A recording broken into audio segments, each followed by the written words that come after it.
was. He was still him. I feel like once he went down to bantamweight, he was not him.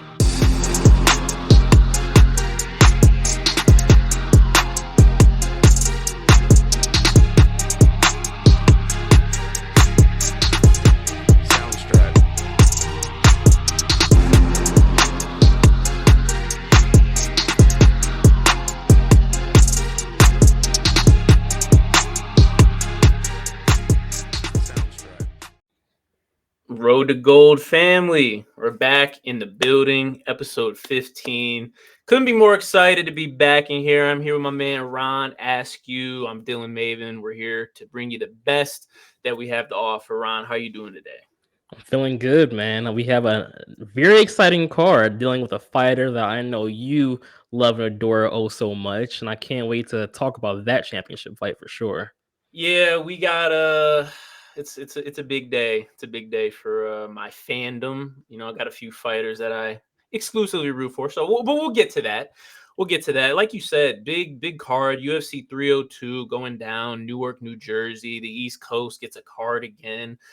I'm really excited. You know, hopefully we can all get together, watch the card, hang out. Hey, let me ask you a quick question. What's your go-to food for a pay-per-view? Not a fight night, but a pay-per-view card. Well, not gonna lie, Wingstop gets thraxed. I do Wingstop so dirty.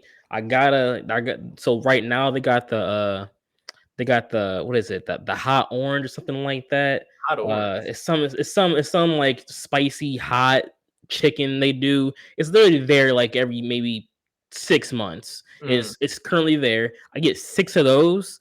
I get like maybe like what is it 10 or 9 of the lemon peppers. Gotta get the lemon. Mike goes with some voodoo fries. It's a special night. Sweet tea. Yeah, man. That's how we got to do it.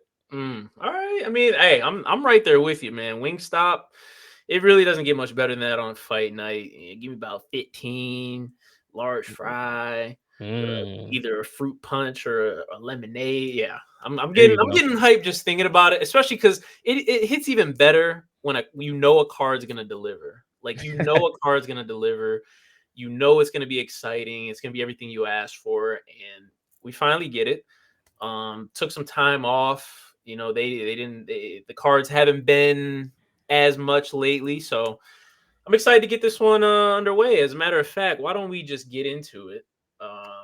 Before we even get into the main event, main cards, you know, this, like we said, this is a big pay-per-view. A lot of good people on the prelims now. A lot of good fighters on the prelims. Anybody that stood out to you that, you know, was on the prelims? Phil Rowe. I like him. I like the way he fights. I like the way he strikes. He's one of those guys who just needs to put it all together and get a run going. But it's the UFC. This is top talent. I get it. It's hard to do. It's hard to face these top opponents and, you know, make the strides you need to get in, contention. But he has a lot of positive things. He's long, he's tall, boss. He's a lot of great striking as far as like his hooks, timing. He knows how to get in and get out. He, as a striker, knows what he's doing. It just comes down to being able to consistently stand back up, which he usually is pretty decent at.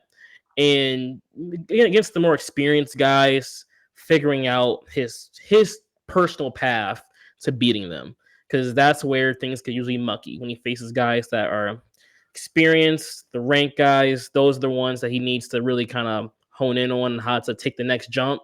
But I like him a lot of potential there. So guys like Jake Matthews, because he's facing a guy that's very experienced. He's, you know, had an up and down career in the UFC, but Jake's an experienced guy. That's going to be a tough fight for him.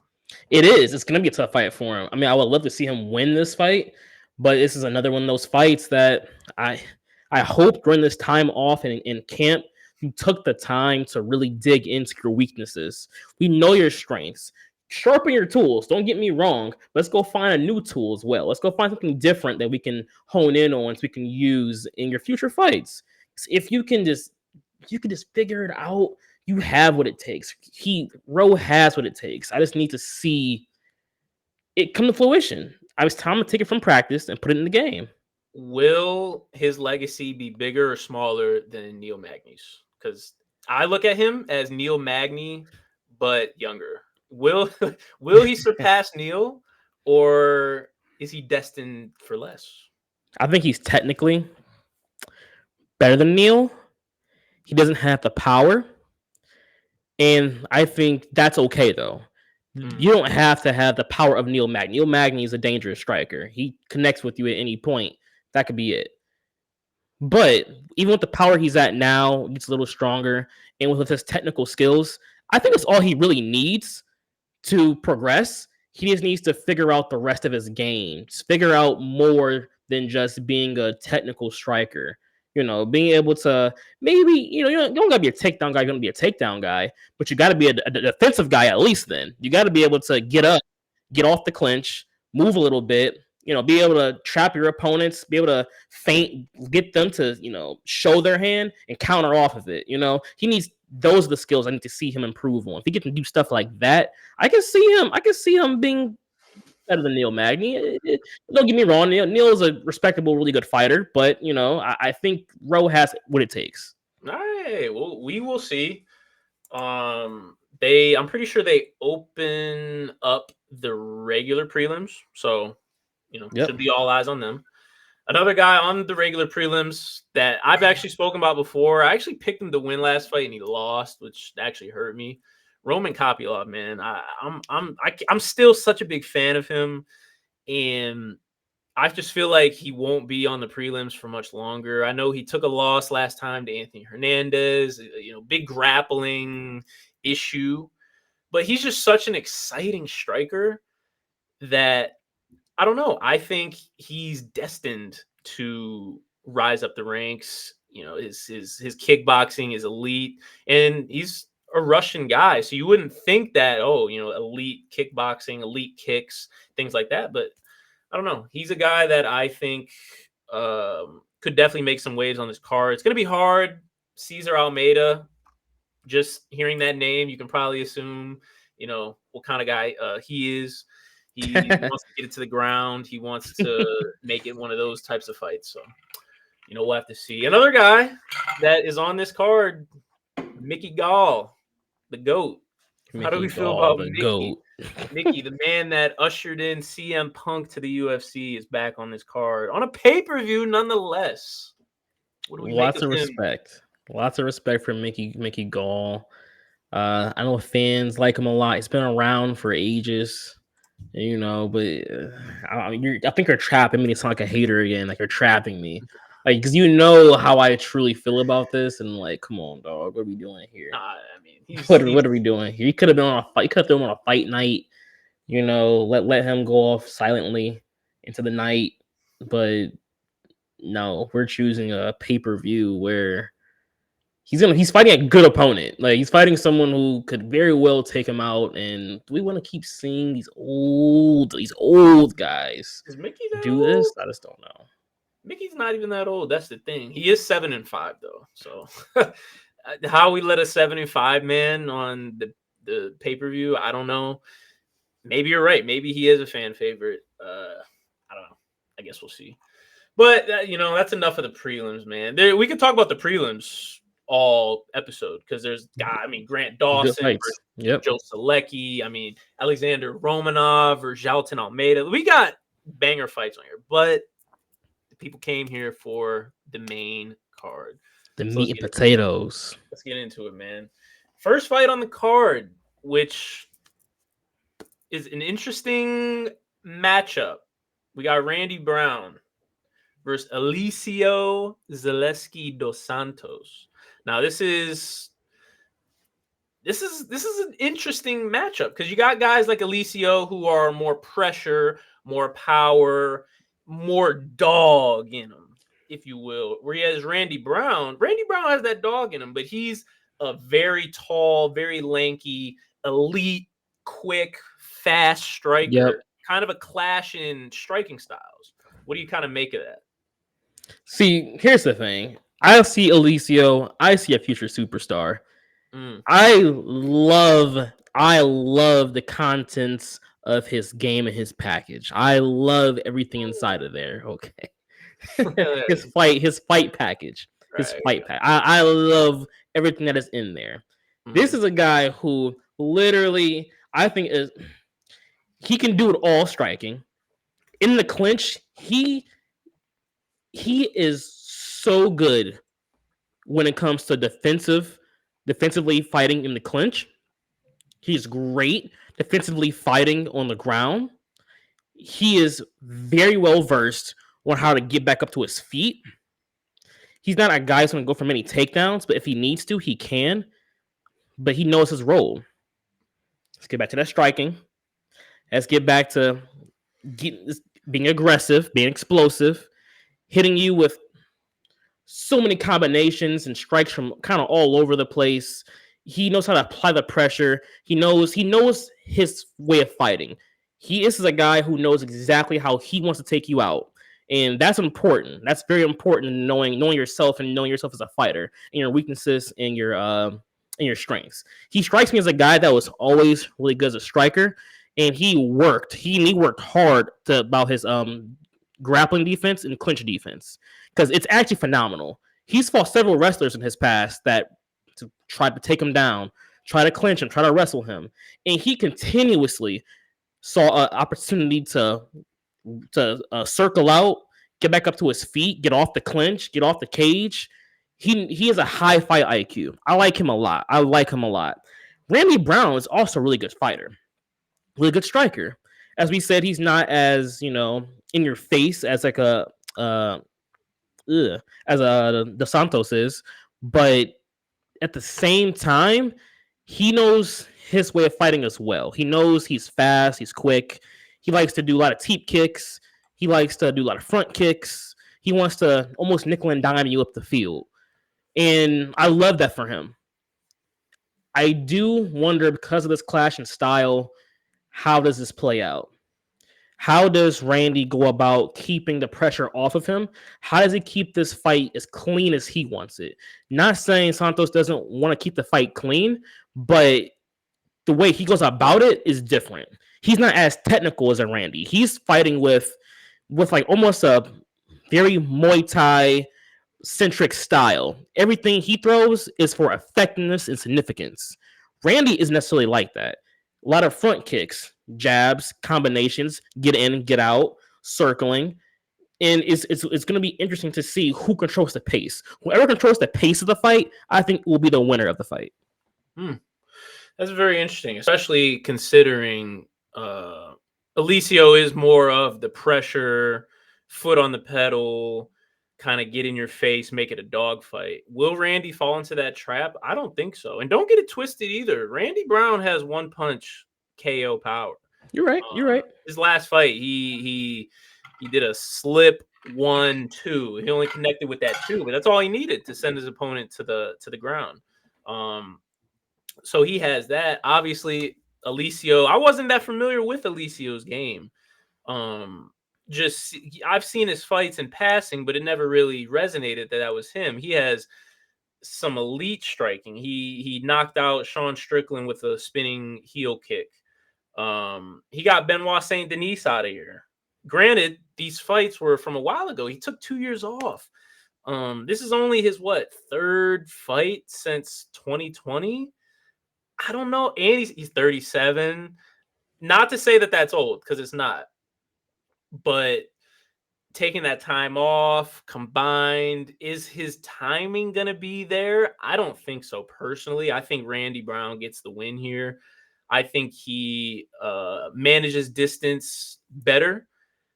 And, I think it's going to be 2 rounds to 1. I think there's going to be a round where Zaleski pushes the pace, gets in his face, gets at him, and Randy kind of can't figure it out. It might be the first round, but after that, I think Brown's going to find the distance, find his spacing, pickpocket, and I think he ends it in the third. I think that first round is going to be so important. Crucial. Because if Randy does not figure out how to keep Oleksiejczuk at bay, there's going to come a point where I think his will, I don't want to say his will be broken, but he's going to go back to the corner like, what do I do? because, like I said, he's throwing hard strikes, very Muay Thai centric style.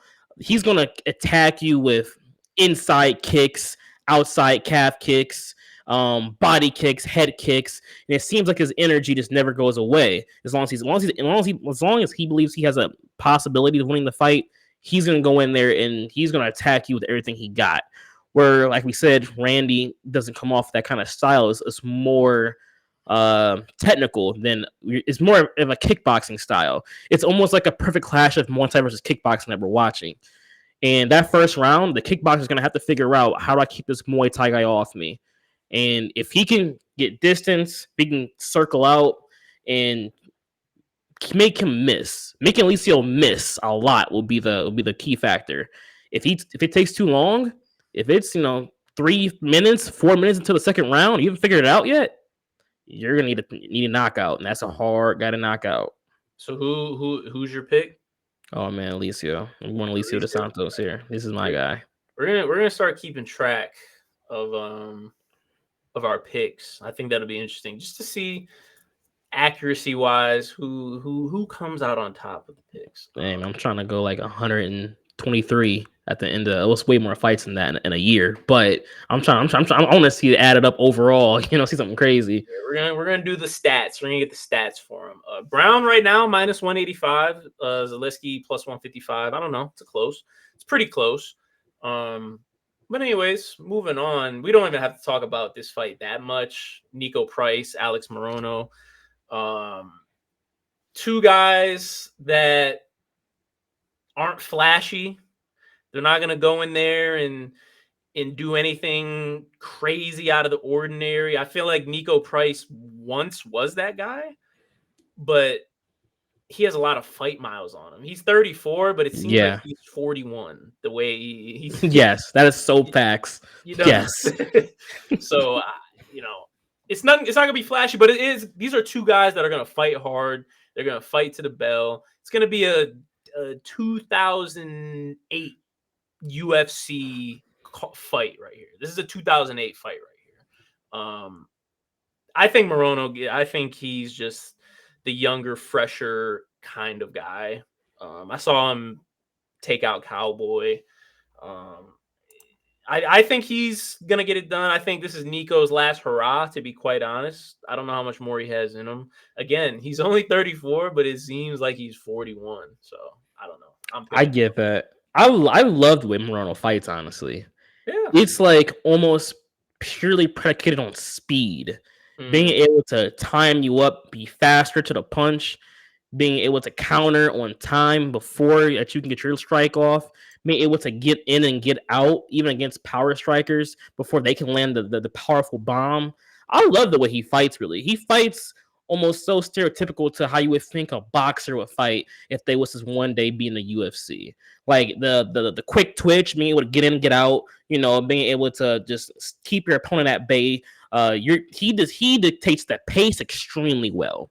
He dictates paces of fights so well with being able to mix opponents miss, and he lands his strikes when he wants to land his strikes. I love him. I like the guy a lot. Then, I mean, like you said, Nico just feels like this is his last hurrah. He feels like he's 41. His last win came in 2021, I believe. He tends to lunge at his opponents a lot. He rushes them with an onslaught of combos and attacks. I mean, it has worked in the past in different fights. He's also gotten tired doing that exact same style against his opponents in different fights and has led to losses. But his opportunity to win is to make this as dirty as humanly possible. So that rush, lunge style will have to be his one way of doing it. But against Alex Morono, I'm taking him for a dub here. I mean, I feel the same. I don't know. It sounds like we're hating on Nico, but if you watch his last few fights, he just looks kind of slower and lethargic. He still has the energy and he still has like the will and want to, but I don't know. Just seems kind of lax to me. It's a tad. Yeah, that's all. Yeah, we both picked Morono there. You know what? Let's get to the meat and potatoes of this card. These next three fights are what's kind of what I'm looking forward to the most. Especially this next fight, because similar to the Randy Brown Alicio fight, it's kind of a clash in styles. Maybe not as drastic, but it is a clash in styles. We're talking Kevin Holland and Michal Oleksiejczuk. Yes, that's right, Oleksiejczuk. He's Polish. It's kind of a clash of styles. Again, Kevin Holland, we never know what Kevin Holland we're going to get. That's the problem with him. Is this going to be the Kevin Holland who fights at range? Is he going to be in the pocket? Because a guy like Michal, I mean, let's look at tail of the tape here. Let's look at the tail of the tape here. Let's look a little more in detail. A guy like Kevin Holland, who has that reach, you see it right there, 81-inch reach over 74. If he can keep this distance, if he can manage it, if he's on that type of time, then we know what to expect from him. But he's going against a guy in Oleksiejczuk who is very crisp, and he likes to be on the front foot. He can take a punch, he can back up if he has to, but once he backs up, he's gonna come forward. I don't know. Is this a bad matchup for Kevin? What are we thinking here? After watching Kevin versus MVP, I mean, different styles. So I get the style thing, but Kevin, I thought was so much better of a striker than what was shown in that fight, and I feel like he's gonna probably, I can see him knocking the dust off and trying to get back into himself. But he's a fighter that's better when he's the one hunting you down. In that fight against MVP, he was the one hunting and he was still losing. I think this is going to be the opposite situation, but the same result. Oleksiejczuk is going to Kevin Holland's going to do his best to walk him down at the beginning of the fight, stir his dominance. He's a very flashy striker. He's really good. Front kicks, body kicks, hooks. He loves the overhands. He likes the spinning attacks, stuff like that. He's going to come out the first round, I think, in that same style and be explosive. But he's going to realize at some point that he's punching bricks. Oleksiejczuk is going to take and literally eat all of that. Kevin, I think, is going to realize, oh, I can't do this with him. Oleksiejczuk is going to realize, I can take his shots. I don't have to respect his striking. And this is going to turn into the Terminator just walking straight at you while you're circling out, trying to continuously, throw. I can only assume he's so good. Probably some front kicks, jabs, maybe side kicks to the thigh, stuff to slow his onslaught of just walking you down, just to get him away from you. But Oleksiejczuk wants to box. He wants to box. He wants to get in your face, throw overhands, hooks, body shots, uppercuts. And every single time, I think he gets in within range of Kevin Holland, he's going to land something significant. And Kevin's going to react to it. It's going to become a point, just like the MVP fight, where he doesn't know what to do. He doesn't know how to go about it or how to counter it. And when it comes down to it, I think this is going to be another Kevin Holland loss. I think we're slowly approaching at least the end of the run of Kevin Holland. He's a fan favorite. People love to see him fight. I think he's going to be around, but I think we're approaching the end of the big mouth era. First off, I get what you're saying when you bring up MVP. These two, that's such a special fight in my eyes, because we're talking about one of the best. And that was his first fight in the UFC, and he's already one of the best counter punchers, counter strikers in the sport. So it's easy to say, oh, Kevin Holland normally, likes to go forward, he likes to do this, and he's still we can say that, but we're talking about one of the best counter strikers in the nation, in the land. I don't know if Oleksiejczuk is like that as far as his ability to counter strike. Like we said, Michael Venom Page has the reach. He can, still connect on punches while going backwards. He can still connect on kicks going backwards.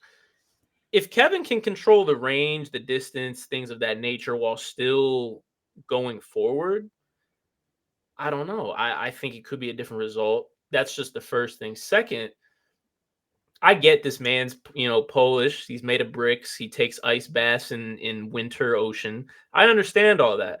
We've seen Kevin Holland put the best of him out with one punch. We've seen him put out Joaquin Buckley with one punch.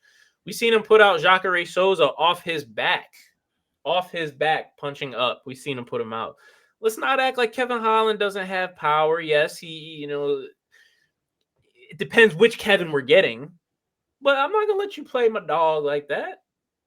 Can't let you play him like that. What was Kevin's last good fight?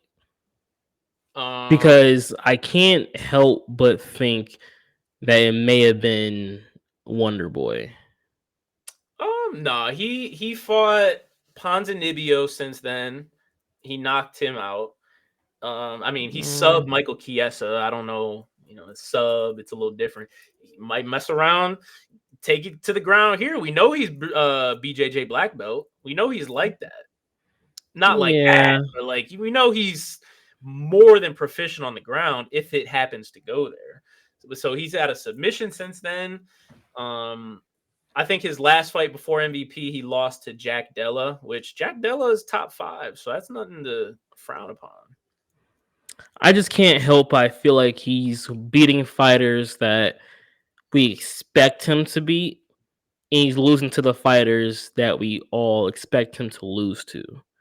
Which, even if that's the case, you would probably think this is the fight that we expect him to win. But something tells me that that's not going to be the case for this fight. You're picking Michal. I'm picking Michal. Ooh, I'm gonna go Kevin here, man. I'm going with the Texas native. I don't know. Like I said, I think if he can just control the distance. Control the distance. I know they've harped on that probably all camp. And you can get Oleksiejczuk on his back foot. We've seen him have to fight off his back foot, and when he does, he's not as effective. Now obviously it's easier said than done trying to get him there, but we've seen it happen. I saw I think it was Cody Brundage. Oleksiejczuk ended up beating Cody Brundage, but he had him on the back foot early, and I don't know, that could cause problems for him. I can't. I hear you.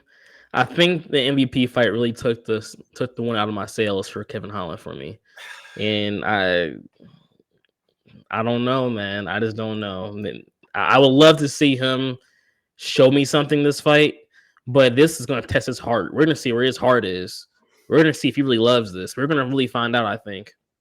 I think he does, and that's the thing about Kevin is he might not always seem locked in, but he's locked in. And that MVP fight, it may not have went his way. It might not have been his night, but he was locked in the whole time. He was really trying to get that win. And I think this kind of fight is kind of I don't want to call it a slap to the face because that would be disrespecting Oleksiejczuk, but this isn't a well-known opponent. You know what I mean? This isn't somebody who could headline their card. MVP could headline a card. Wonder Boy could headline a card. Guys like that, who he's faced, he's probably had the right motivation to get up and try and get the win. This one, he's probably like, man, he's probably not like this, but this is how I would be. Man, this guy, they're trying to give me just anybody and anybody. I respect my opponent, but who is this guy? That's what he needs to be thinking. He needs to be, I need to take care of business this fight. That's what he needs to be thinking. He's minus 320. He's minus 320. A loss here will make him unranked. So I hope he takes it as serious as he can. A loss here will make him unranked. Yeah, I agree. So we'll see. That's 3 fights down, man. Let's get to the co-main. A very fun fight. Somewhat clash of styles, I would say. But a very fun fight nonetheless. Sean Strickland versus Paulo Costa. Tail of the tape coming at you. This is a hard one. This is a tough one because it's like, do you go with the more consistent, the more efficient, the more disciplined striker? Or do you go with the guy in Paulo Costa who is very explosive, very flashy, very powerful, who might not be as disciplined? He might take more risks, but there's more bang for your buck because, like I said, he's very powerful. He's very forceful, things of that nature. So it's like, which way do you lean? I mean, look at the odds. You got Sean minus 275 right now. That's pretty big, in my opinion. I think I'm not just going with Paulo Costa. We have to remember it's a skinny Costa. Oh boy. This is slim Costa. This is I'm not gonna eat all that chicken and beef and hit the gym for two times a day. Costa. Secret He's juice. leaning out. He's faster. Let's not forget what he looked like against Robert Whittaker. He looked good. Looked good. He lost that He fight. looked. He looked. But he looked. But he lost. Robert Whittaker is an elite fighter. He is. He looked fast. He looked fast. He looked explosive. He hurt Robert Whittaker. If that round is maybe 15 seconds longer, Robert Whittaker isn't in the position that he's in. I don't like that. I get what you're saying. I don't like when people say that though, because it always seems that people are always like, oh, if this round was 5 more seconds, or if this round was like, yeah, I mean, sure, but we could play the what if game all day. You're right. You're right. Though he lost the fight, looking at this new version of Paulo, I think that was a great introduction to this new version of Paulo Costa. Mm-hmm. His cardio held up. He looked sharp still. He's not as technical as Robert Whittaker, which is the reason why I think Robert Whittaker won the fight. Because his technicality, his technical skills was just, they're just so high. They've always been so high that Robert Whittaker without Israel Adesanya would have been champion for probably a long time. But we're talking about Sean Strickland. Don't get me wrong. I believe Sean Strickland is the second best defensive striker in the division. Only person to think better than him is Israel Adesanya. And with that being said, I don't know if he has the offense for Paulo Costa. Paulo Costa might see that as a little bit of you have to earn Paulo Costa's respect.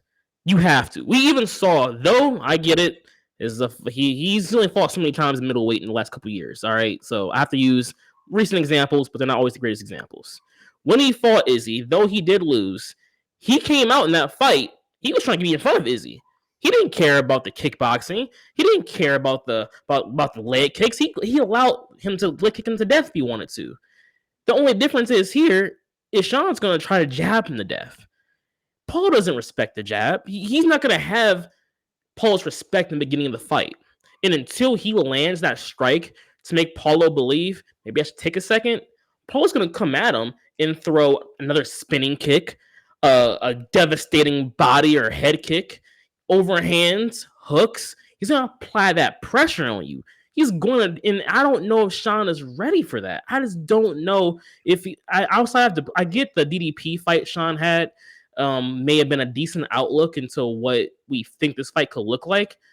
Again, a fight that Sean did lose, but Duplessis had issues in the beginning, not understanding how to avoid the jab, and he couldn't find his range. Where I think Paulo is a little more cleaner than Duplessis typically fights. I think it's a little more technicality to his game than Duplessis fights, and I think that's all is going to need for Paulo to walk down Sean, not respect him, especially in the beginning, and just wail on him. Just I'm going Skinny Costa here. Skinny Costa is my guy.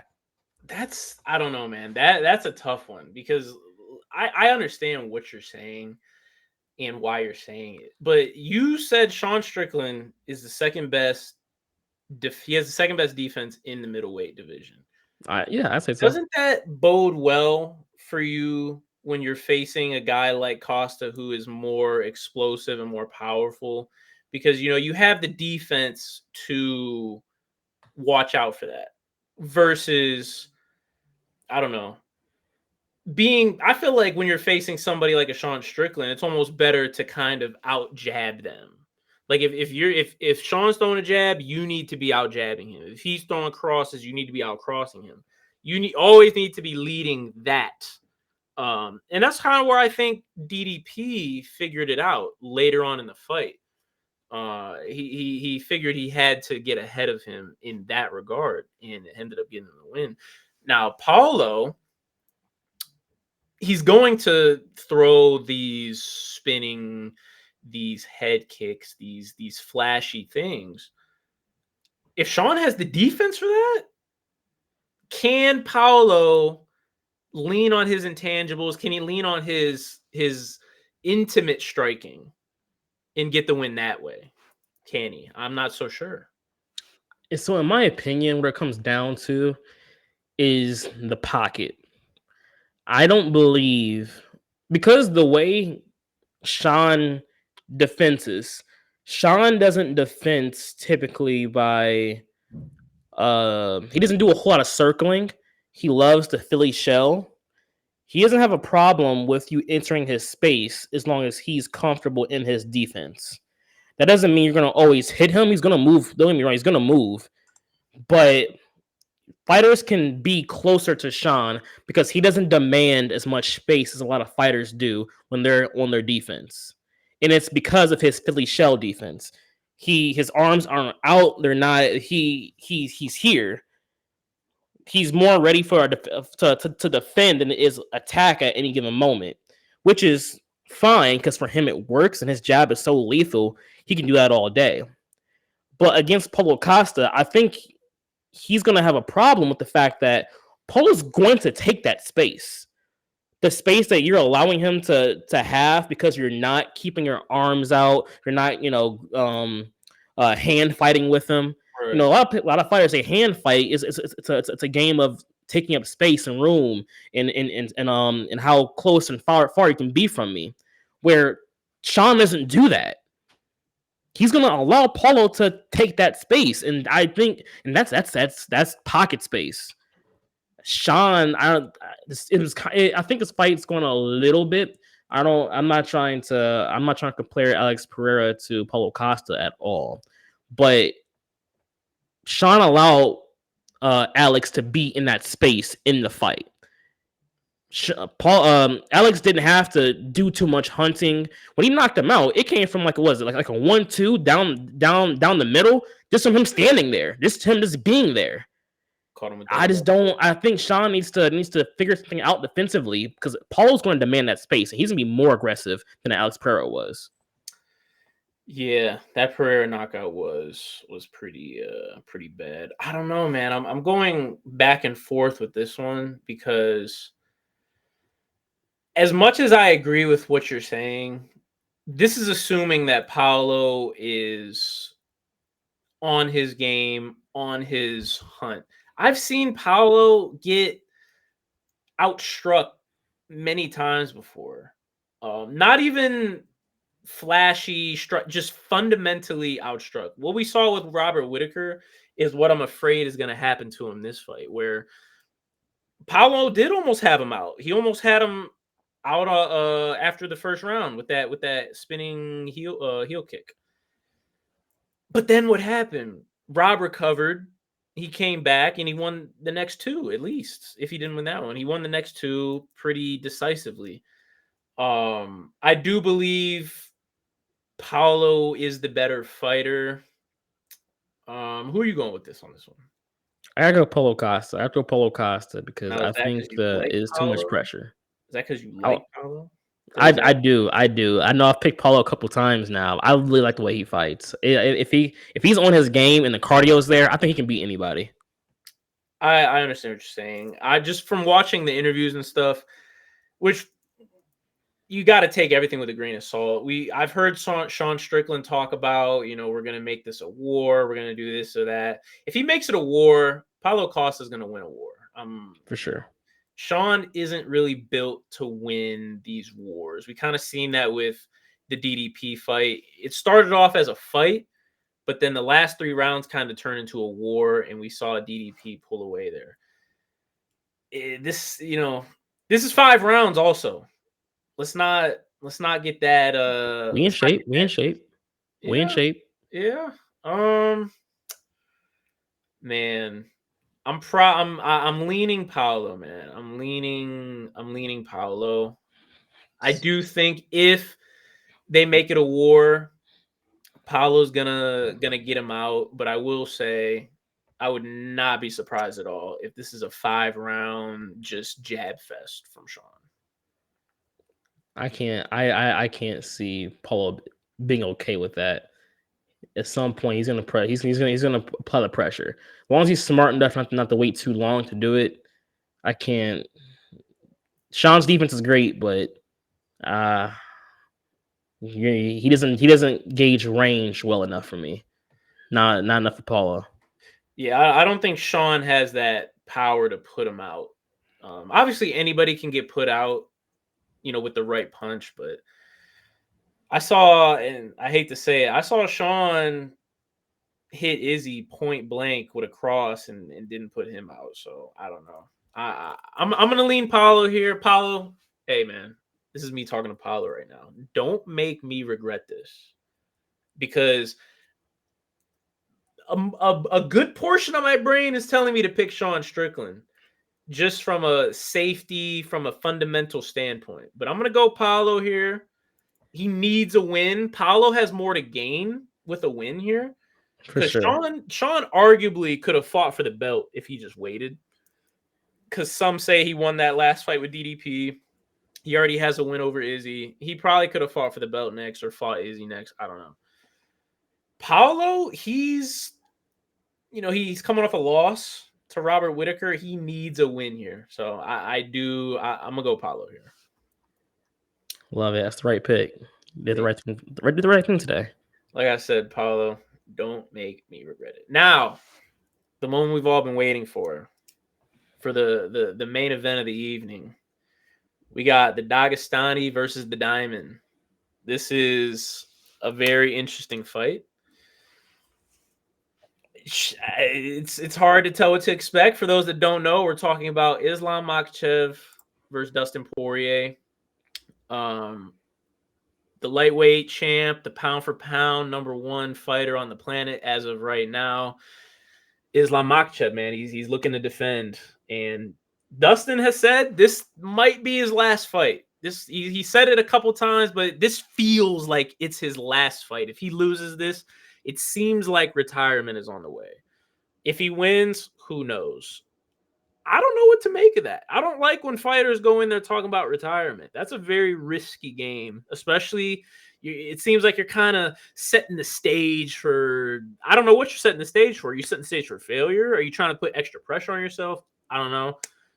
Let me get your thoughts on this first before I go. Dustin. I've been seeing a lot of TikToks lately. I've been seeing a lot of tweets. There's a whole thing about this is very similar to the Rocky fight. Very similar to the Russian, the king, the top dog, the Russian who is coming to destroy the American, and the underdog who's just going to put some work in, put his head down, striker who's going to fight within himself, use that heart that we know Dustin has to overcome all the chips and adversity. Maybe even beat him at his own game. What? In Gilly we trust. I don't know. The Gilly game. To take the undisputed title and maybe ride off into the wind. That story is a great one. I already have a lot of respect for Dustin. He would gain so much more if that's the way that this fight ended. The problem is the odds are just really not in that kind of favor for him. Unfortunately, if you are a fight fan in any regard, unless you're just a professional gambler who takes these kind of risks, to not think Islam's going to win this fight is ludicrous. We've seen a version of this fight once upon a time with Khabib versus Dustin. And then we even saw another slightly different version of the fight with Khabib versus Gaethje. Both fights look very similar to each other, to be honest. And I can't see this fight looking too much different. Unless Islam is going to go in there, be an idiot, and choose to show off how good his striking is. He's tired of the I'm only a wrestler. I can only do A, B, C, D. That's all I'm good for. He wants to go in there and show that I'm just as good. I am one of the most elite strikers in the UFC, and decides to stand there and bang with Dustin. I don't see how he loses this fight, which I would invite Islam to show me he's the striker that he believes he can be. So just before I even continue, who are you picking here? You picking Rocky? I gotta pick Islam, unfortunately. You're not picking Rocky. I don't. It's gonna boost his legacy some, but you would be a fool not to. So here's the rub. Here's the deal. The only way that Islam loses this fight is if, this is cliche, and I hate when people say it, but it's very true. The only way he loses this fight is if he beats himself. There is really no reason that Dustin Poirier should win this fight. There's always a path to victory, and especially with Dustin Poirier, who is, I'm gonna go out on a limb and say he's the best boxer in the lightweight division. There's always a path for him to win, especially on the feet, in close. All he needs to do is land one on the chin flush, and it's a whole different thing. The problem with Dustin, as you alluded to, we saw it with Khabib. We've seen it with Michael Chandler. We've seen it with Charles. This dude's, he doesn't wrestle. He doesn't grapple. It's just not what he's focused on. He's a boxer. It's just kind of what he is. So when you're kind of built like that, it's hard to face wrestlers because you're always in fear of the takedown. You're always on edge about the takedown. You can't really let loose on the feet because then the moment you do, you're taken down. Now, hey, Islam, when he faced Volk, Islam said, hey, I'm going to go in there and I'm going to strike with Volk. You want to know why he did that? Because he didn't fear his power. He didn't fear that Volk could get him out of there with one punch. Obviously, he could win, but Islam felt, hey, you can't get me out of here with one punch. I feel comfortable trading with you on the feet. If I have to wrestle, I will, but let's trade on the feet. Let's do that. It's a different tune if you pay attention this week. One thing that always that stuck out to me is Dustin at the press conference. Dustin, he's trying to play his mental games or whatever. He said, hey, listen to your coaches and don't box with me. Islam said, hey, this isn't boxing. This is MMA, which lets me know, and should let everyone else know, he's not fighting for the fans. He's not fighting to prove anything to Dustin. He's not trying to show he can strike. He's in there to win. Will he strike? For sure. He's definitely going to strike. He's not the best kickboxer in the division, but he's one of the best. But he's going to wrestle. He's going to clinch. He's going to wrestle. Dustin's prone to all of that. Watch the Charles Oliveira fight. Charles was giving him work in the clinch. The knees that he was giving him made me hunch over. The knees that Charles gave him made me hunch over. Like, I was out of breath because of how Charles was dominating the clinch. Charles got him to the ground. Michael Chandler controlled him on the ground. Benoit Saint Denis controlled Poirier on the ground. He's always getting controlled. Now, can he get up? Sure. Will he get up this time? I don't think so. I'm picking Islam. I'm picking him, like Khabib said, picking him in round 3, submission. What submission, you ask? Not a Gilly. I'm picking Gilly because you said it. I'm picking Gilly. So there's a quote going on about this Gilly right now. Anyone who's seen Dustin's last fight, I'm sure they've been seeing the videos on every social media platform. Coach is in the corner. Hey, stop jumping guillotine. He like, hey, I can get it. I can get it. In Gilly we trust. If it comes down to it, I would love Anderson Silva, Chael Sonnen, 10 seconds left in the fight. Islam goes for a takedown, wraps it up. He hinges it in there. Oh, please. Goes to his back. not even. I hope he chokes him out. I hope he chokes him out. Do you realistically think that he'll jump Gilly in this fight? I think there's a possibility he does. Like, I don't understand. Like, I get the Gilly jokes. I get he's always doing it. Do you realize if he does this against Islam, like, unless there's like 10, 20, 30 seconds left, he's going to be on the ground the rest of the round. I don't know. And I think that's okay with him though. No. Not the fight, not jumping Gilly with 4 minutes left in the fight. But if there's like a minute and 30 left and a takedown is pursued, I think he might jump Gilly. I think he has the because he knows he does get controlled a lot. I can only imagine he's spent every waking moment only working on wrestling and more or less getting back up to his feet. If he believes he can get back up to his feet and you jump Gilly with a minute and 30 left, if you truly believe I got this in there, I got this. It's hinged. I hear him gargling. You believe it? Boy, wrap your feet around his hips, expand the back, and do not let go. Do not if you're gonna jump it, I need you to be I mean like you're spending the rest of the round trying to finish it. Don't do it unless you think this is the end of the fight right here. Outside of that, though, you're gonna have to feint knees, feint uppercuts. You're gonna have to be sprawling every single time you see him even level change a bit to avoid whatever you need to do for a takedown. He's gonna probably rush you at some point with a couple combos to a clinch. Definitely hope you worked on your clinch game. But outside of that, elbows, uppercuts, knees, sprawls. Make sure he does not get that single, does not get that double. Keep him off of you.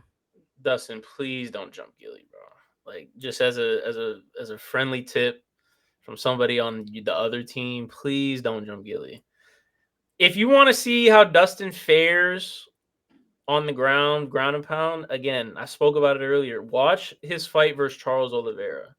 Now, I will say, he outboxed Charles on the feet. Like, he was clearly the better striker that day.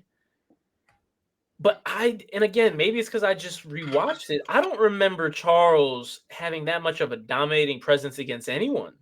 I mean, you would have thought he was from Dagestan, the way he was controlling Dustin on the ground, giving him elbows, very vicious ground and pound. And I was like, okay, like, geez, I didn't know he had that in him. Same thing with Michael Chandler. We saw Michael Chandler control him, man. I get it. If it's 30 seconds or less, go crazy. We saw what happened when he jumped Gilly against Habib. He thought he had it in, man. He did. I thought it was in. Shoot, it wasn't. And the fight ended shortly after that. But I think his road path to victory is on the feet, striking. Choose your times. He has to snipe Islam. He has to snipe him at first. Once he snipes him, then you can do the Dustin Poirier method and pour it on and blitz and overwhelm. But don't blitz and overwhelm too fast without setting it up, because that's how you get taken down. That's how you get finished. I agree. But this wouldn't be the first time we've seen a fighter that with all the cards stacked up against them, and another guy with the nickname Rocky was able to pull it out. So, I mean, this is a sport where anything's possible. That's all I'm saying. The only difference with Rocky is in the Rocky fight, people couldn't go for takedowns. That's the big difference in that fight. And I don't know. I'm excited for it. There's a lot of tension in this fight now. I don't know if people saw the press conference, but tension is definitely rising. They're teed up right now. Like, it's getting interesting. Dustin and Islam kind of chirping back at each other, and it got very serious for a moment. I think there was a little miscommunication, but nonetheless, made for some great TV. I'm very excited. We'll see. Hopefully everybody weighs in tomorrow or today. Hopefully everything went good. I'm very excited for this one. Very excited. This is an important card. This card means a lot in a lot of different ways for many different fighters. And for Dustin, if this is his last fight, how do you want to end it, man? How do you want to end the road? Do not go. Do not go silently into the dark, man. Don't Kick go and gently. scream. Don't go Kick and gently scream. into that good night. He's not allowed to claim that. He's not allowed to claim that. He is gonna go gentle into that good night. I'm sorry, Dustin. Dustin's truly, and I mean this from the bottom of my heart, he's one of my favorite UFC fighters of all time. Like, I'm not even capping when I say that. Just as far as like people I love to watch, all bias, who I love to see. I don't get much more excited for anybody than I do for a Dustin Poirier fight. I mean, he only fights the best. Connor, Justin Gaethje, Max Holloway, even his fight with Benoit Saint Denis, who was essentially a nobody, was ranked 10 or 11. That was such an like, I get so excited for a Dustin fight, and hey, Dustin, you my dog. I hate it had to be you. I'll just leave it at that. But like I said, good card, UFC 302. Very excited. I don't know where he just went. Either way, I'm very excited for UFC 302. But there's been a lot of fight news announced lately.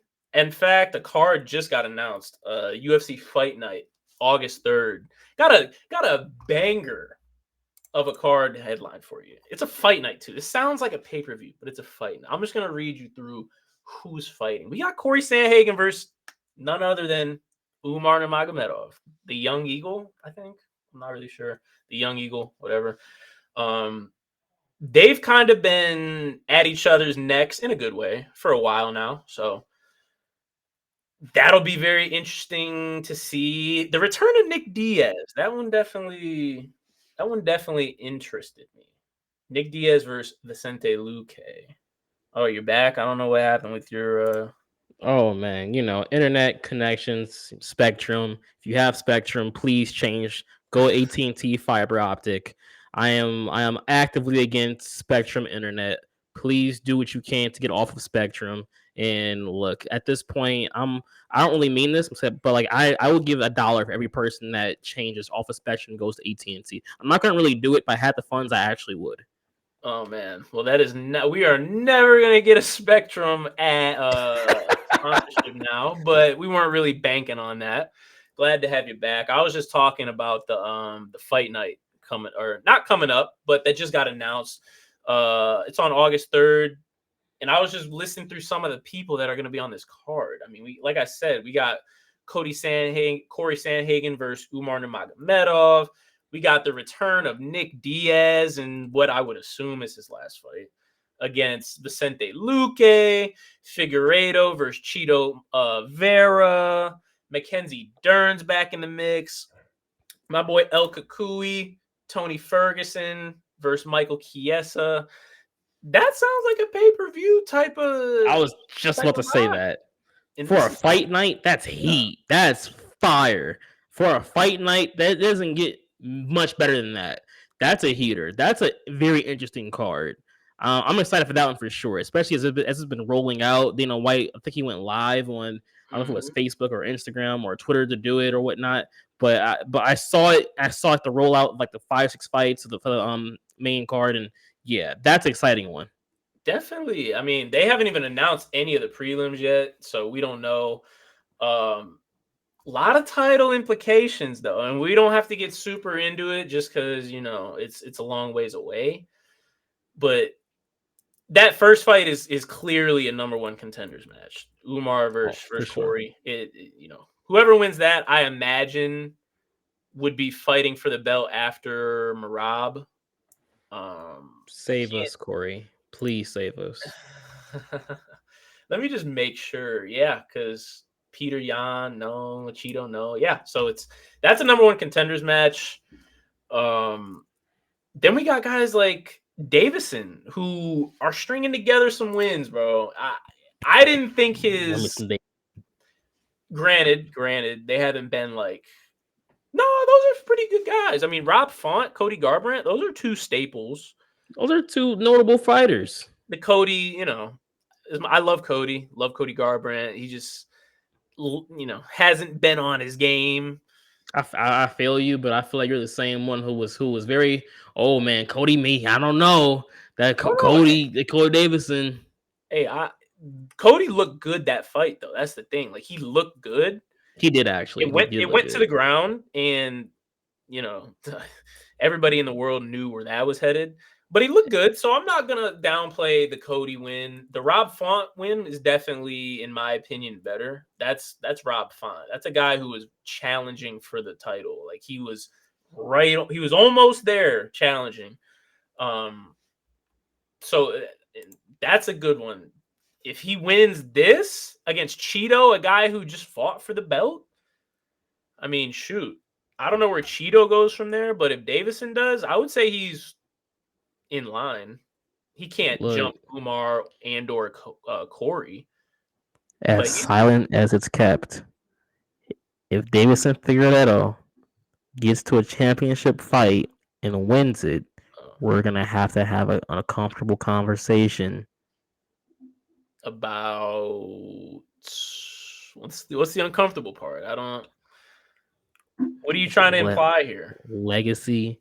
Where does he sit all time? We're gonna have to look at his fight history, his wins, finishes, defenses. We're gonna have to look at two division champ, not simultaneously, but has fought top guys. We're gonna have to evaluate what Davis Figueiredo has done in his career and really figure out, hey, he may be one of them. He may be one of them. Not top 15. Just because you win a belt in two divisions, you don't just get to jump into top 15. Like you have. But it's not the fact that he just won in two divisions. It's the fact that he's fought top dogs. He's defensed. He's gotten submission now. He's got submission wins, knockout wins. He will be a guy that has done everything you would want him to do in a career and won two belts in two different weight classes. I don't know. Doesn't have that. I don't know. He doesn't have that many defense. You're making it sound like he has 5, 6, 7 defense. You don't have. You're right. I think it was what was it like 3 maybe? Did he get 3 defenses? 2 or 3. I don't know. Okay, 3, but it's. But then if he was to win in a different division and get another like 3 defenses, and a lot, he had 4 fights against Moreno. Like he had 4. That was the best fighter in the divition. I mean, what can you do? I know, but I mean, shoot. You let some of these other guys fight the same guy 4 times. It's like, man. I hear you. Can't give you. But, either way, I think with a win, he's right in the mix. Cheeto can't really agree that he's right there in the mix. I think he'd need like 2 more wins, especially if Sean's still the champ. But nonetheless, for sure, a lot of title implications from that one. And then we got the oldies, Nick Diaz, Tony Ferg. I mean, what have guys like that done for the sport? And I'm not just talking about recently, but just kind of even in their heyday, like how important were guys like Nick Diaz and Tony Ferguson who just exemplified toughness and grit and just they bleed for the sport almost. That's literally what it is. Everything you just described, that's literally what they are. They've done things that fighters wish. They fought the best. They've had winning streaks. They're exciting. They know how to be showmen in there. They're just great guys who's accomplished so much, and they were able to do it while winning, while putting on streaks. I know that these are guys who, I'm excited. These are guys who are older now, who are still in there putting on the showboating. They're acting like you haven't changed, though they know they have. Though they know that they don't move the way they used to move. They're fighting and they're giving everything they got, just like they were 5, 10, 15 odd years ago, and they're enjoying themselves while doing it. I mean, these are guys that I'm sure the crowd's gonna be very hyped to hear both those names. The crowd's gonna love it. They can't wait for a middle finger from a guy named Diaz. They can't wait to see some extra dancing or whatever he does. They can't wait to see El Kukui go in there, do his signature little slide while Bruce Buffer's giving him his introduction. These are things that's been a staples in the UFC and fighting for a long time, and it's gonna be special to see them both in there. I just wanted you to give flowers to the veterans. Is that what that was? That was a setup. The fans often think you're a hater of the veterans, so I'm your PR man, so I gotta throw you some alley oops there to get you back on the good side. I respect the vets, but if we're gonna talk current modern time of fighting, my opinion's gonna change about how I feel about them. Understandable. I'm super excited for both of them. Tony, that's my guy. I'm a DM him on I'm a DM him for the fight. Wish him luck. We've chatted a few times. That's my dog. That's my dog. That's why I'm a little biased. Because one day I'm gonna go out there and I'm gonna train with him on some David Goggins. Like It's gonna be tough. Yeah, I know. I might die, but regardless, super excited about that. Super excited about 302. A lot of good fights coming up, man. Before we get out of here, let's have a debate of the day, man. I'm gonna let you intro it since it kind of stems off of the main event a little bit. So I'm gonna let you. I alluded to it a little bit earlier, and I wanted to keep the debate focused on your guy Islam here. This is a fighter we've talked about, not only him, his family, his fight style. We've had debates back and forth here or even in voice message, just breaking down every part of his fights, Khabib's fights, his opponents, all kind of things. And the one thing that I'm very interested to hear, especially from you, is what is it or where is Islam legacy wise? Assuming this fight goes the way we all believe it's gonna go, like he has a few defenses. He's fought some of the best fighters. Me personally, I mean, it's almost hands down that I would put him above Khabib. And then not only just that, I think that he's showing, it pains me to say, he's showing that he has all the skill in the world to be champion for however many fights. Because after a win, 2 wins against Volk, after a win against Charles, he fights Arman soon, probably assuming that he wins this fight. I mean, I can't see many people who are going to be able to dethrone him. That kind of dominance you don't see often. Anderson Silva's, John Jones's, those are the kind of guys we saw that last from. What does this fight do for him and his legacy if he wins? That's a very interesting question. It's very interesting, and it's funny because as much, I'll say this. A win over Dustin Poirier here, he is without a doubt a top 3 lightweight of all time. Probably top 2. Probably top 2. Is he surpassing Khabib on the legacy meter? No. No. And here's why. They both are good. Again, we're not overlooking Dustin Poirier. We're just going by the odds. He's minus 600. Let's just assume that he gets past him here. That'll be 3 title defenses for him. That'll be 3 for Khabib, if I'm not mistaken. I'm pretty sure he had 3 because he had Poirier, he had McGregor, he had Gaethje. I think that's it. It was. So they'll have the same number of defenses. Before I continue, would you say that their strength of schedule is the same? No. You think Islam's is harder? Yes. Why? Islam has fought the former pound for pound #1 fighter twice. Stylistically, the greatest submissionist and finisher in UFC history. Khabib fought some great fighters. I mean, I know he has the never lost a round thing that for him, but I'm gonna keep going back to he fought plumbers. He fought plumbers and mailmen to do it. Shout out to Jordan.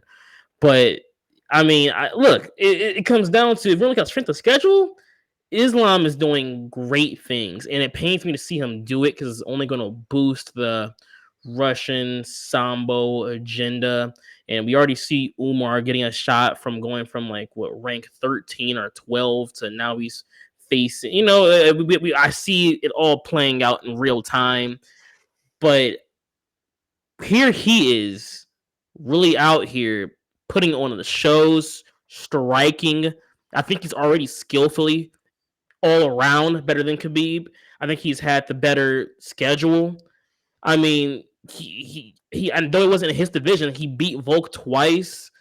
I mean, the only other fighter outside of Dustin, who's next, is Armin. Stylistically, I know he's fought him before. He's even won that fight. Granted, they were both younger, but when that fight happens, stylistically, that's the only other fighter we probably can all see possibly having a good chance to beat him. And then I don't want to speculate too much on that because that's way far in the future. But if that was to happen, it's just stamped. It's just official at that point. But even now, with this fight with Dustin, I think this win already by itself cements it. I think that only makes sense for you because of how low you have Khabib on your list. You had him at what, 10? If I'm not mistaken. I don't think he was 10. No, I'm pretty sure he was like 9, maybe. He was something extreme. Yeah, you're right. He was like 9 or 10. And so that's my point is that, yeah, you may have him at 9 or 10. So if he wins this fight, you're putting Islam in the top 10. Or at least you're having him replace Khabib. It gets very complicated with your argument. A lot of other people have Khabib at least in their top 6. So if you're putting Islam above that, then it's like, we're talking Mount Rushmore status. Like we're really getting it. And I think Islam at the end of the day will be on Mount Rushmore. But that's way down the line. My point is that, especially as far as the strength of schedule thing, you got to remember at the time, Khabib fought a Dustin Poirier who we're talking about right now. He's the most dangerous guy. We're talking about a guy who beat prime Max Holloway. We're talking about a guy who now is considered one of the best. Back then, he was even better. So we're talking about that. We're talking about a guy in Conor McGregor, who was the champ, vacated to go do a side mission. So it's not like McGregor lost that belt. He vacated it. So that's a legitimate defense. You can't just gloss over and act like that's not legitimate because it was. And then he fought Gaethje, who, again, is still in title contention now. He's still right on the cusp. He's fought for the title since then. He fought for the title then. So it makes sense that he's beaten those staples when they were even better. So I understand the whole, Islam's strength of schedule is a lot better. I do think it's better. Islam has beat guys like Dan Hooker, Drew Dober, who in their own respective rights are good and are quality. But I don't think it's that crazy to where we're throwing Islam over Khabib. I mean, like we said, Khabib never lost. He lost, 2 rounds in his career fighting. I don't care. He's fought Rafael dos Anjos. He's fought the people I just named. I mean, that's bold. But I'm glad because that means you're gonna put Islam in your top 8. So that makes me happy. 10, I guess. And just a quick look. Dustin? Where's putting Khabib at like 11? You can't do that. That's disrespectful to the sport. If you look, man, we're getting back into a top 15 conversation, and I think Khabib at 9-10 makes so much sense considering if we don't want to overhype the number of rounds won when he only had maybe 5 significant fights in his UFC career. You can go back and look at his career. About half those fights were against guys who were 0-1. They didn't have more than 5 fights in their career. It gets messy. It gets messy. But Islam has seen so much legitimate competition, and he's seen so much quality in his fights that the guys who I would have, like I said before last week, I have a list that goes down all the way to 32. And even as I just glance at this list, I can comfortably be okay based off of accomplishments and strength of schedule that Islam he could sneak in there. He could sneak in there into that 10 spot, pushing Khabib down to 11, and I'd be all right with that. Yo, putting Khabib Nurmagomedov at 11 just is. If we don't want to overrate it, if we don't want to overrate the Bro, 3 defenses, it's okay on paper to say, oh, Khabib wasn't that good. He didn't fight. It's so easy to say that when we're on a computer, on Google, Wikipedia. Bro, you watched the fights. You saw him fight. You seen his style. You know the sport. You know how it is. You know Khabib is a top at least 10 talent. He's talking much skill, better. skill-wise. Yeah. Okay, you're right. Yeah, you're right. Yeah, for sure. There's no way you can watch his fights and think this guy isn't in the top echelon ever of the sport. Skillfully, yes, but I need to see it against everyone. I need to see it against the fighters that are. He didn't fight Tony. He ducked Tony Ferguson. He ducked Tony. He didn't. Tony tore his ACL. He ducked him. He ducked him. So Tony didn't tear his ACL over a cord, over a camera. There was other opportunity to fight Tony before. Right, I'm just saying, let's not play both sides here. He didn't duck. I think the one time he had a weight cut injury or something. It is what it is. Then Tony gets hurt. And then COVID happens. So it's like they both messed one up and then COVID. So I get what you're saying. But it's so funny. It seems like a lot of these Nurmagomedovs and stuff, they have either staff or a weight cut problem. It seems like a lot of them, there's some kind of issue. We're like, around the same, like towards the fight time, these things come up, these problems happen. So a lot of these Eagle fighters, it seems it's very odd to me that a lot of these things happen like at the nick of time, and it happens to always benefit them somehow. They get to not fight the fighter who they're supposed to fight someone else like a Justin Gaethje or something crazy like that. I don't know. I'm just saying. Going back to Islam though, I think he has all the makings. Skillfully, he obviously does. He's fought the best in the division, and he's claimed he has the title. I mean, he's number one pound for pound. Off of the strength of just those few accomplishments, there's not many fighters have ever seen or claimed top 5 or top 3 pound for pound, let alone be number 1, hold it for X amount of fights. So off of the strength of that alone, I think he can definitely be top 10 with a win or two. But for me personally, yeah, could be. Just settle down a little there. You said a lot of blasphemy in that last statement. I'm not going to address it because you were just throwing stuff at the wall and seeing what landed. I respect it. I do. But at the end of the day, I agree that I won't go as far as to say he's in the top. In my opinion, he would have to be in the top like 6 at least to be better than Khabib. But like I said, he's a top 2 lightweight with a win. I mean, he has an incredible win streak. I mean, it's if he wins this, I think it's like the 14, third. I think. Yeah, if he wins this, it's like the third longest, I think, in any division. Because I know Marty Kamaru Usman has one that's really long. GSP, John Jones, And Anderson. How? I want to say Anderson has the longest. I want to say that Kamaru has the second longest, and I think it's Islam. I want to say it's Islam. Okay, yeah, because he has Anderson. His streak is 16. Kamaru is 15, and then there's like a whole bunch of people tied at 13.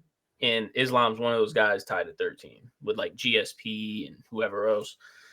So if he wins this, I mean, shoot, third longest win streak in UFC history, regardless of division. Like you said, pound for pound, number 1 for however long. I mean, shoot, that's a very impressive resume. I don't know, maybe it's his time. I'll leave it at that. Somebody asked him, and they said something about Habib. He said, "Hey, Habib had his time. It's my time now." So I'll leave it at that. I didn't realize he was tied with John Jones. Actually, I need to actually be a bigger hater of a win here. I mean, I need to be a bigger hater of a win for Islam. Well, I mean, that's doesn't really count. He had no contest, and he had. You feel me? I Stuff, get it. Yeah, that's facts. That's facts. You don't need to. You don't need to let that influence you. You're right. You're right. We But all know all what right, happened man. for real. That's a good episode. Good talk. Good chat. Good debate. Good banter. Very excited for this card tomorrow, man. I'm looking forward to it. I'm probably gonna get nervous. Hopefully, me, you, and our guys, we can link up, get Oh, some for sure. We need to food, and take this fight card in. This is gonna be a card. This is so much. It's gonna be mint in this card, and I think also to go back to Islam Poirier. At the end of the day, people may be expecting a mauling, and I think that is the expected understanding that may happen. Something tells me Dustin's gonna fight his ass off. He's gonna go in there. We're gonna see that heart. We're gonna see that the diamond. He's gonna show everybody why he's the diamond. He's gonna go in there and put on a show. I really believe he's going to. I like his odds maybe me stacked against him, but I'm very excited to see what he does. Like I said, man, there's the only people I'm putting over Dustin for my favorite fighters: Izzy, Val, Islam, Leon, and then I'm putting Dustin at 5, bro. You said what? Not Max. See, the thing is I did have but I don't know. That's a tough one. They might be tied for 5. They're tied for 5. I think. Okay. Max did have that third, fourth spot, but then Islam came out of nowhere. Whatever. The point is that, man, there's not too many people I get more excited for than Dustin. I think it would be sweet victory if he won this. I would be hurt, but if there's a guy that it could happen to, I would want it to be a guy like Dustin Poirier. So you're not gonna find me hating on him. But nonetheless, that's a good episode. As Ron usually says, retweet, like, subscribe, all that nonsense. Do all that. And we will we'll recap. Speak to y'all next week, man. Sayonara.